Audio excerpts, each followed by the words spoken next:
राजस्थान के एक छोटे से गांव खाटू में ऐसा कौन सा रहस्य छिपा है जो हर साल करोड़ों श्रद्धालुओं को वहां खींच लाता है। आखिर ऐसा क्या है उस मंदिर में जहां लोग एक सिर की मूर्ति के आगे नतमस्तक हो जाते हैं। क्या आपने कभी सुना है कि किसी व्यक्ति ने युद्ध में जाने से पहले अपना सिर दान कर दिया हो और वो सिर बिना शरीर के पूरी महाभारत का युद्ध देखता रहा और यही सिर आज खाटू धाम में एक भगवान के रूप में पूजित है। यह कहानी कोई साधारण देवता की नहीं, यह कहानी है बारबरीक की, घटोत्कच के पुत्र की, एक ऐसे वीर की जिसे श्री कृष्ण ने स्वयं कलयुग का भगवान घोषित किया था। लेकिन सवाल यह है, क्यों बर्बरीक ने ऐसा क्या किया कि कृष्ण को उनका सिर मांगना पड़ा? और क्या सच में खाटू श्याम वही बारबरीक है? हर साल फागुन महीने में करीब 1 करोड़ से ज्यादा श्रद्धालु खाटू श्याम के दरबार में हाजिरी लगाते हैं। कई लोग दावा करते हैं कि उनके यहाँ जाने भर से उनकी अधूरी मनोकामनाएं पूरी हो जाती हैं। किसी को नौकरी मिलती है, किसी को संतान सुख, तो कोई मृत्यु के मुंह से लौट आता है। क्या यह केवल संयोग है या खाटू श्याम जी में वाकई कोई अलौकिक शक्ति है? खाटू श्याम के मंदिर के भीतर एक अनोखा वातावरण रहता है। वहां की मूर्ति केवल एक शीश है, लेकिन उसमें इतनी ऊर्जा है कि लोग उसके सामने घंटों ध्यान में बैठे रहते हैं। कुछ लोग बताते हैं कि उन्होंने वहां दिव्य प्रकाश देखा, कुछ कहते हैं कि उनके शरीर में कंपन महसूस हुआ। क्या यह केवल श्रद्धा है या विज्ञान की पहुंच से बाहर कोई शक्ति? और ये भी सोचिए, क्यों कहा जाता है कि जब कलयुग में अधर्म चरम सीमा पर पहुंच जाएगा, तब यही श्याम बाबा नील घोड़े पर सवार होकर युद्ध के मैदान में उतरेंगे? क्या यह केवल एक प्रतीकात्मक विश्वास है या किसी आने वाले महायुद्ध का संकेत? इतिहासकारों के पास इसके जवाब नहीं है और विज्ञान की भाषा यहाँ मौन हो जाती है। लेकिन लाखों भक्त कहते हैं, हारे का सहारा खाटू श्याम हमारा। जो भी श्याम के दरबार में आता है खाली हाथ नहीं जाता। और सबसे बड़ा सवाल, क्या आज भी खाटू श्याम मंदिर में रात को वह सिर सोता है? क्या मूर्ति में कोई चेतना है, कोई दिव्य ऊर्जा? इन सारे सवालों के जवाब आपको इस डॉक्यूमेंट्री में मिलेंगे। हम जाएंगे उस भूमि पर जहां कृष्ण ने बारबरीक की परीक्षा ली थी, उस इतिहास में जहां युद्ध से पहले एक सबसे बड़ा बलिदान हुआ था, और उस मंदिर तक जहां हर धड़कन श्याम नाम का जाप करती है। तैयार हो जाइए एक ऐसी यात्रा पर जहां आस्था, इतिहास, विज्ञान और रहस्य सब एक साथ मिलते हैं, खाटू श्याम के दिव्य और रहस्यमयी संसार में। लेकिन उससे पहले अगर चैनल पर नए हैं तो वीडियो को लाइक करके चैनल को सब्सक्राइब जरूर कर लें। ये आपके लिए तो फ्री है, पर इससे हमारी काफी मदद हो जाती है। साल 2019 की बात है। राजस्थान के सीकर जिले का एक व्यापारी दिल्ली के एक बड़े अस्पताल में जिंदगी और मौत की जंग लड़ रहा था। डॉक्टरों ने जवाब दे दिया था, अब बस चमत्कार ही बचा सकता है। घर वाले टूट चुके थे, लेकिन तभी उस व्यापारी की पत्नी ने एक फैसला लिया। वो सीधा खाटू श्याम जी के दरबार पहुंची।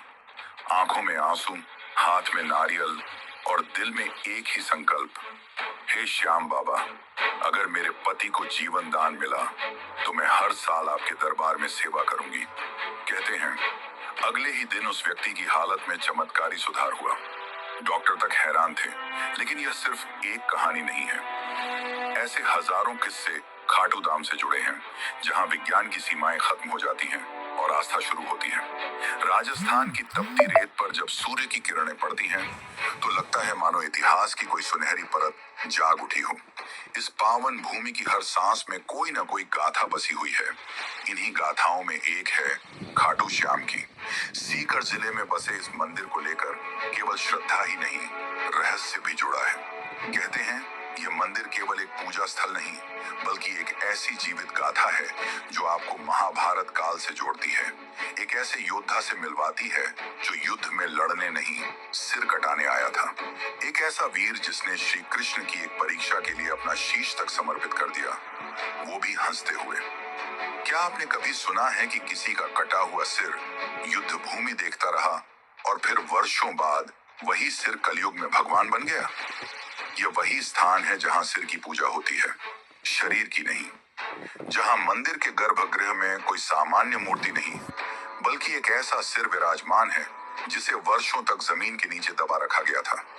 क्या वाकई वह कुंड जहां से यह मूर्ति निकली आज भी दिव्य ऊर्जा से भरा हुआ है? और यह कैसे संभव है कि उस कुंड में जल का स्रोत किसी को नहीं मालूम, फिर भी वह कभी सूखता नहीं? मंदिर के भीतर कुछ विशेष परंपराएं निभाई जाती हैं, जैसे निशान चढ़ाना।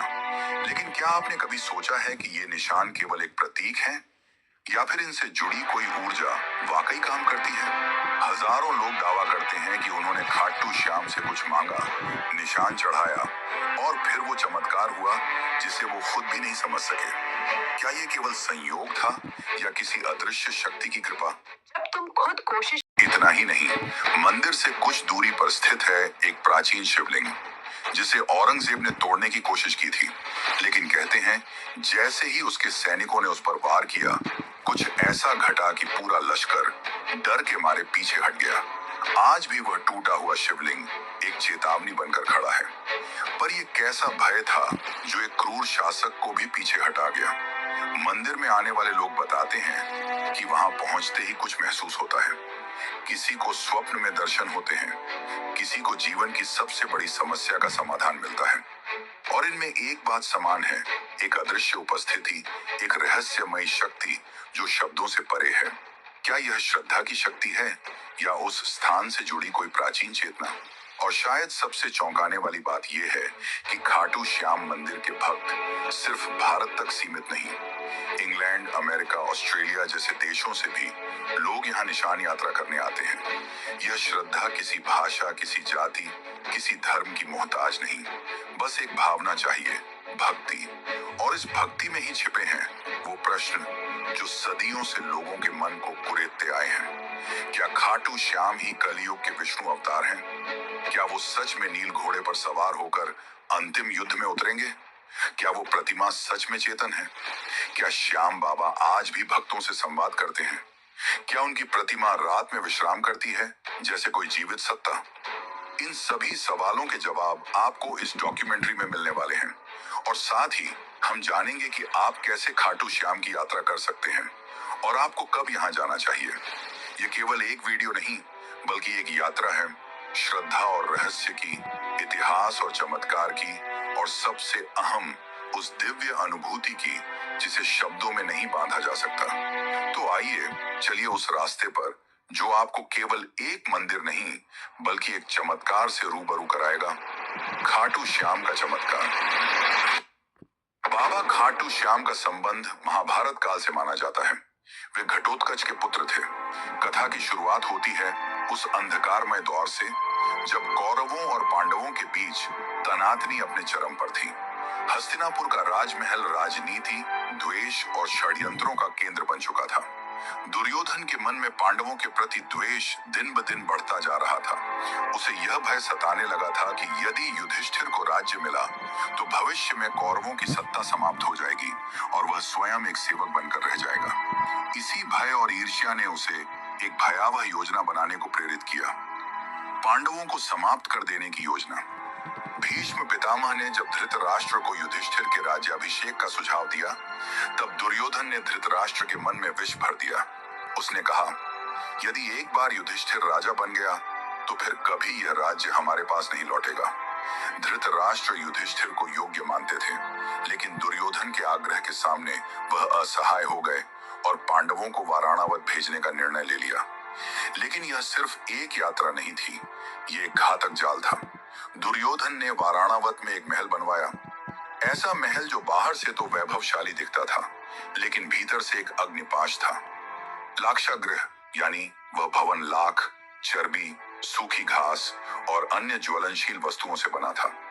उसका इरादा था कि एक रात जब पांडव गहरी नींद में हों, उस महल को आग लगाकर उन्हें सदा के लिए समाप्त कर दिया जाए। लेकिन नियति ने इस षड्यंत्र को असफल करने के लिए एक और योजना रची थी, और उसमें शामिल थे विदुर। उन्हें इस षड्यंत्र का आभास हुआ और उन्होंने पांडवों को गूढ़ संकेतों में आगाह किया। विदुर ने सुरंग खुदवाने वाले कारीगर को भेजा और कहा कि एक गुप्त रास्ता वन तक बनवा लिया जाए ताकि आपातकाल में जीवन बचाया जा सके। फिर वह रात आई जब पुरोचन ने महल को अग्नि के हवाले करने की योजना बनाई, लेकिन इस योजना से पहले ही भीम ने प्रतिकार किया। अग्नि वहीं फैली, लेकिन अपने साथ पुरोचन उसकी योजना और निर्दोष भीलनी को भी ले गई। उधर पांडव सुरक्षित सुरंग से निकलकर हिंडनी नदी के किनारे पहुंचे और विदुर द्वारा भेजी गई नौका में सवार होकर दूर एक घने जंगल में जा पहुंचे। और यहीं से प्रारंभ होती है एक नई कथा। एक वीर योद्धा, एक राक्षसी कन्या और एक ऐसे पुत्र की गाथा जो आगे चलकर 3 बाणों से युद्ध का रुख बदलने की शक्ति रखता था। इस जंगल में रहते थे हिडिंब और उसकी बहन हिडिंबा। हिडिंब एक नरभक्षी राक्षस था जो मानव मांस खाकर जीता था। उसने अपनी बहन को आदेश दिया कि जंगल में विचरते पांडवों को मारकर उसका भोजन तैयार करे। लेकिन नियति ने इस कहानी को कुछ और ही रूप देना तय किया था। जब हिडिंबा भीम के सामने पहुंची तो वह उसके वीर व्यक्तित्व और तेजस्विता पर मोहित हो गई। राक्षसी होते हुए भी उसके भीतर प्रेम की एक ज्योति जल उठी। भीम की रक्षा करते हुए हिडिंबा अपने भाई से विरोध कर बैठी। इससे नाराज होकर हिडिंब ने भीम पर आक्रमण किया और फिर शुरू हुआ एक घमासान संग्राम। यह युद्ध शक्ति और छल का नहीं बल्कि धर्म और अधर्म के बीच था। अंततः भीम ने हिडिंब को परास्त कर मार गिराया। इसके बाद हिडिंबा ने भीम के सामने विवाह का प्रस्ताव रखा। पहले तो भीम ने उसे अस्वीकार कर दिया, लेकिन जब माता कुंती ने हस्तक्षेप किया और एक शर्त रखी कि विवाह के बाद संतान प्राप्ति तक ही वह साथ रहे, तो यह विचित्र विवाह संपन्न हुआ। जंगल में उनका गंधर्व विवाह हुआ और वहीं जन्म हुआ एक तेजस्वी बालक का, घटोत्कच। घटोत्कच का व्यक्तित्व भीम जैसा ही था, बलशाली, पराक्रमी और न्यायप्रिय। कालांतर में उसका विवाह दैत्यराज मुरा की पुत्री अहिलावती से हुआ और उनके 2 पुत्र हुए, अंजन अपर्वा और बर्बरीक। बर्बरीक यानी वह योद्धा जिसकी गाथा आगे चलकर काल के गर्व को चूर कर देगी। वह बालक जिसने बाल्यकाल में ही शिव की तपस्या की और उनसे 3 अमोघ बाणों का वरदान पाया। और यह वही 3 बाण थे जिनसे वह किसी भी युद्ध में संपूर्ण सेना का अंत कर सकता था, मात्र 3 बाणों से। लेकिन उसकी वीरता से भी अधिक अद्भुत थी उसकी सत्यनिष्ठा।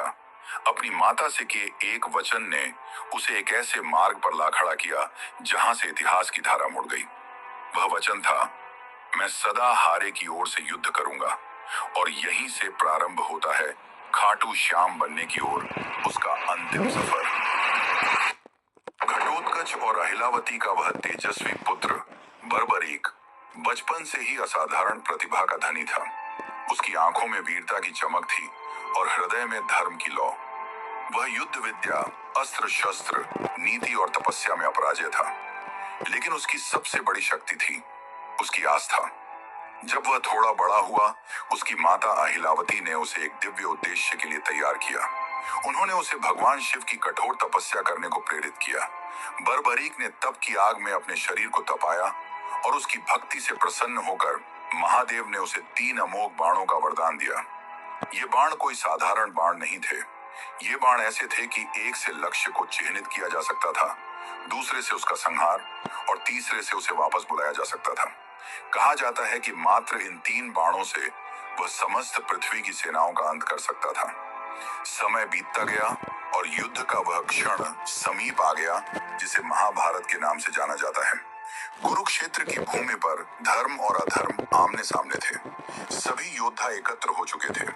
उसी समय बर्बरीक ने युद्ध भूमि में जाने का निश्चय किया। वह युद्ध में भाग लेना चाहता था क्योंकि उसका हृदय न्याय के लिए धड़कता था। परंतु उसकी मां से लिया गया वचन अब उसके रास्ते में खड़ा था। उसने प्रण लिया था कि वह सदैव हारे हुए पक्ष की ओर से लड़ेगा। कुरुक्षेत्र जाते हुए जब वह अपने नीले रंग के घोड़े पर सवार होकर चला तो मार्ग में एक ब्राह्मण ने उसका रास्ता रोक लेता है। लेकिन वह कोई साधारण ब्राह्मण नहीं था। वह स्वयं भगवान श्री कृष्ण थे जो उसकी शक्ति और उसके निर्णय की परीक्षा लेना चाहते थे। कृष्ण ने मुस्कुराकर पूछा, वत्स, तुम कहाँ जा रहे हो? बर्बरीक ने उत्तर दिया, हे ब्राह्मण, मैं महाभारत के युद्ध में जा रहा हूँ। मेरा कर्तव्य है कि मैं उस पक्ष के लिए युद्ध करूं जो हार रहा हो। कृष्ण ने उसकी वीरता पर संदेह नहीं किया, लेकिन उसके निर्णय से उत्पन्न होने वाले परिणामों की गहराई को समझाना आवश्यक था। उन्होंने पूछा, यदि तुम केवल हारे हुए पक्ष की ओर से लड़ोगे तो युद्ध का क्या होगा? बर्बरीक ने गंभीरता से उत्तर दिया, जहां हार होगी मैं वहां जाऊंगा और जिस ओर मैं जाऊंगा वह जीत जाएगी। यह सुनकर श्री कृष्ण का हृदय कांप उठा। उन्हें स्पष्ट हो गया कि यदि बर्बरीक युद्ध भूमि में उतर गया तो युद्ध का संतुलन टूट जाएगा, धर्म और अधर्म की रेखाएं धुंधली हो जाएंगी, पांडवों की विजय असंभव हो सकती थी। तभी उन्होंने बर्बरीक की परीक्षा ली। उन्होंने एक वृक्ष की ओर इशारा करते हुए कहा, अगर तुम इतने पराक्रमी हो तो इन पत्तों को एक बाण से भेद कर दिखाओ। बर्बरीक ने ध्यान लगाकर अपना पहला बाण चलाया और वह बाण वृक्ष के हर पत्ते को छेदने निकल पड़ा, लेकिन एक पत्ता बच गया जो श्री कृष्ण ने अपने चरणों तले छुपा लिया था। बाण हवा में घूम रहा था, खोज रहा था और अंत में श्री कृष्ण के चरणों के पास रुक गया। अपना चरण हटा लें, वरना यह बाण आपको घायल कर देगा। श्री कृष्ण मुस्कुराए। उन्हें उस क्षण वह विराट पुरुष दिखाई दिया जिसमें वीरता और विनम्रता दोनों का अद्भुत मेल था। अब समय था अंतिम परीक्षा का। कृष्ण बोले, हे वीर, क्या तुम मुझे एक दान दे सकते हो? बर्बरीक ने बिना झिझक कहा, हे ब्राह्मण, जो भी मांगेंगे मैं अर्पित करूंगा। तब श्री कृष्ण ने कहा, मैं तुमसे तुम्हारा शीश मांगता हूँ। क्षण भर को सन्नाटा छा गया, लेकिन न तो बर्बरीक भयभीत हुआ न विचलित। उसने बस एक आग्रह किया, हे ब्राह्मण, आप अपने असली रूप में प्रकट हों, क्योंकि ऐसा दान कोई सामान्य व्यक्ति नहीं मांग सकता। तभी श्री कृष्ण ने अपना विराट स्वरूप प्रकट किया, चतुर्भुज, पीतांबरधारी, सुदर्शनधारी, चंद्रवदन श्रीहरि के रूप में। बर्बरीक ने हाथ जोड़ ली। उसे अब स्पष्ट हो गया कि यह कोई साधारण युद्ध नहीं, बल्कि धर्म और अधर्म की अंतिम परीक्षा है। तब श्री कृष्ण ने कहा, हे वीर, तुम्हारा बल, तुम्हारा त्याग और तुम्हारी भक्ति इस युग को दिशा देंगे। मैं चाहता हूं कि तुम युद्ध भूमि में दर्शक बनो। मैं तुम्हारे शीश को अमृत से स्नान कराऊंगा। तुम पूरे युद्ध को देखोगे और न्याय के आधार पर निर्णय दोगे। और सुनो, कल युग में जब धर्म क्षीण होगा, तब लोग तुम्हें हारे का सहारा कहकर याद करेंगे। वे तुम्हारे सिर की पूजा करेंगे, क्योंकि उसमें मेरा अंश रहेगा। तुम्हारा नाम होगा श्याम और तुम मेरे ही रूप में पूजे जाओगे। श्री कृष्ण ने अपने हाथों से उसका शीश लिया और उसे युद्ध भूमि की एक ऊंची पहाड़ी पर स्थापित किया, जहां से उसने महाभारत का संपूर्ण युद्ध देखा, न्याय की दृष्टि से, बिना किसी पक्षपात के। और इस प्रकार जन्म हुआ खाटू श्याम का। जितना ही रहस्यमयी खाटू श्याम है, उतना ही रहस्यमयी इस मंदिर का निर्माण। तो चलिए अब जानते हैं मंदिर के निर्माण की असली कहानी। खाटू श्याम मंदिर का इतिहास उतना ही गूढ़ है जितनी इसकी महिमा। जब जब कालखंड चुप रहता है, तब तब कोई स्थल, कोई घटना, कोई संकेत स्वयं बोल उठता है। और खाटू श्याम धाम का निर्माण भी एक ऐसी ही पुकार से आरंभ होता है। यह केवल ईंट और पत्थरों की रचना नहीं थी, बल्कि यह उस अलौकिक चेतना की पुनः अभिव्यक्ति थी जो कलयुग में मानवता का अंतिम सहारा बनकर अवतरित हुई। इस पावन मंदिर की नींव उस क्षण पड़ी जब राजस्थान की तपती धरती पर एक असामान्य घटना घटी। कहते हैं यह कोई मंदिर स्थल नहीं था, न ही कोई पवित्र तीर्थ, बल्कि सीकर जिले का एक साधारण सा गांव खाटू। पर एक दिन, जैसे स्वयं भगवान ने उस भूमि को पुकारा हो, एक गाय चढ़ते चढ़ते एक विशेष स्थान पर पहुंची और बिना किसी कारण उसके थन्नों से दूध बहने लगा। यह घटना कोई संयोग नहीं थी, ये प्रकृति की चेतावनी थी कि उस धरती के गर्भ में कोई अलौकिक सत्य छुपा है। जैसे जैसे यह बात गांव में फैली, जिज्ञासा बढ़ती गई। ग्रामीणों ने मिलकर उस स्थान की खुदाई करने का निर्णय लिया और जब मिट्टी की परतें हटती चली गईं, तब वहां से निकला एक दिव्य सिर, एक चमत्कारी मुखाकृति जो देखने में साधारण नहीं, बल्कि पूर्ण रूप से तेजस्वी और अलौकिक प्रतीत होती थी। उस सिर के साथ कोई आवाज नहीं थी, कोई शब्द नहीं थे, लेकिन फिर भी मानो उसने सबको पुकारा, एक मौन संवाद की तरह। ग्रामीणों ने उस सिर को एक सम्मानित ब्राह्मण को सौंप दिया। उन्होंने उसे अपने घर ले जाकर श्रद्धा से पूजन करना प्रारंभ किया, बिना यह जाने कि आगे क्या करना है। कई दिन बीते। पूरा गांव प्रतीक्षा में था कि अब इस दिव्यता का मार्गदर्शन कौन करेगा। तभी उस रात्रि को खाटू के तत्कालीन शासक राजा रूप सिंह चौहान को एक दिव्य स्वप्न आया, जिसमें स्वयं श्याम बाबा ने आदेश दिया कि मेरे इस स्वरूप के लिए एक मंदिर का निर्माण करो। अब मैं इस स्थान पर वास करना चाहता हूँ। समय आ गया है। राजा की आंख खुली और उनके अंदर किसी और ही ऊर्जा का संचार हो चुका था। सुबह होते ही उन्होंने अपने शिल्पियों और पुरोहितों को बुलाया और उस स्थान पर एक भव्य मंदिर के निर्माण का आदेश दिया। इतिहासकार मानते हैं कि यह वर्ष 1027 ईस्वी का काल था, जब फाल्गुन शुक्ल एकादशी के पावन दिन, ठीक उसी दिन जब बाद में खाटू श्याम का विशाल मेला लगने लगा, उस दिव्य मस्तक की प्रतिष्ठा विधिवत की गई। इसके साथ ही खाटू नामक यह गांव, जिसने कभी कोई विशेष धार्मिक पहचान नहीं रखी थी, देखते ही देखते आस्था का केंद्र बन गया। मंदिर का प्रारंभिक निर्माण अत्यंत साधारण था, ईंट, चूना और सीमित शिल्पकारी के साथ। लेकिन समय जैसे जैसे बीतता गया, इसकी महिमा